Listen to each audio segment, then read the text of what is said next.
राशींची तत्व आहे, 4 तत्वांच्या राशी आहेत, बरोबर. तर याच्यामध्ये पहिली आहे अग्नितत्वाची राशी, 2 नंबर आहे पृथ्वी तत्वाची राशी, 3 नंबर आहे वायू तत्वाच्या राशी आणि 4 नंबर आहे जलतत्वाच्या राशी. आता अग्नितत्वाच्या राशी आहेत 1, 5, 9 म्हणजे मेष, सिंह आणि धनु. पृथ्वी तत्वाची राशी आहे 2, 6 आणि 10 म्हणजे वृषभ, कन्या आणि मकर.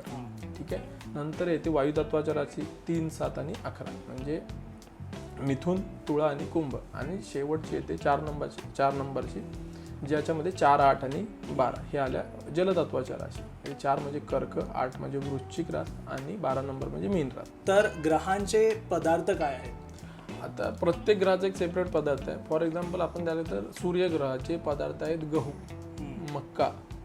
ठीक आहे, हे आपण पदार्थ घेतो सूर्यग्रहाचे. चंद्रग्रहासाठी आपण तांदूळ घेतो, पाणी, दूध आहे. ठीक आहे, हे चंद्रग्रहाचे पदार्थ आहेत.